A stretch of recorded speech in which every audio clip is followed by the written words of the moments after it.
எனக்கு டைவர்ஸ் வேணும்னு என்ன ப்ரெஷர் பண்ணதே எங்க ஃபேமிலி தான். எனக்கு வந்து 10 வருஷம் கழிச்சு என்ன ஆனாலும் ஆகுது, நம்ம வீட்டுக்காரோட நம்ம போயிடலான்னு நம்ம கிளம்பும் போது அவர் கல்யாணம் ஆயிடுச்சு.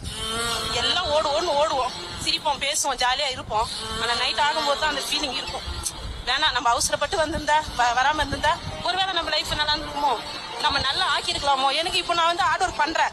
இந்த ஹார்ட் ஒர்க் நம்ம அவர்கிட்ட இருந்து பண்ணியிருந்தா பெட்டரா இருந்திருக்குமே. நாங்க பாத்துக்கிறோம் உன்ன, அவனுக்கு விவரமும் தெரியல, வேலைக்கும் போகல, நம்ம வீடு இருக்கு, நானே அவனுக்கு ஒரு வீடு தருவேன், இது எதுக்கு அவன்கிட்ட போய் நீ வாழ போறேன்னு என்ன டைவர்ஸ் கேட்கும் போது எல்லாருமே என்ன ப்ரெஷர் பண்ணி தான் கொண்டு வந்தாங்க. ஒரு சைடு எனக்கு அவரோட இருக்கணும்னு ஆசை இருந்தது. இவங்க பண்ண சப்போர்ட்ல ஓகே இவங்க இருப்பாங்க போல இருக்கு, ஒன்றும் பிரச்சனை இல்லை அப்படின்னு. அட்டன் டைம் எங்க அண்ணனுக்கும் எங்க தம்பிக்கும் கல்யாணம் ஆச்சு. அவங்க என்ன வெளியே போக சொல்லல, தானாவே நான் வெளியே வர மாதிரி பண்ணிட்டாங்க. இன்னைக்கு ஒருத்தரும் சப்போர்ட் கிடையாது. ஷூ கம்பெனில ஒர்க் பண்றேன், சாயந்தரம் வந்து வீட்டுல பிளவுஸ் ஸ்டிச் பண்றேன். என்னோட தூக்கம் 6 மணி நேரம் தான். இயல்பான வாழ்க்கை எனக்கு இல்லை. அதெல்லாம் நான் வந்து அவங்க சொன்னதுனால பண்ண தப்பு இன்னைக்கு என்ன ஓவர் ஹார்ட் ஒர்க் பண்ண வச்சுக்கிச்சு. அப்போ அந்த முடிவு எடுத்தது நீங்க தவறுன்னு தான் நினைக்கிறீங்க? டெஃபினட்டா சார். ஆனஸ்டா எங்க வீட்டுக்காரருக்கு நான் மன்னிப்பே கேட்கறேன். இந்த டெலிகாஸ்ட் ஆகணும். ஆனஸ்டா நான் மன்னிப்பே கேட்கறேன். அவரோட புரியாமைய தன்மையும், அவருக்கு ஜஸ்ட் ஒரு 6 மாசம் வேலை தான் இல்லை.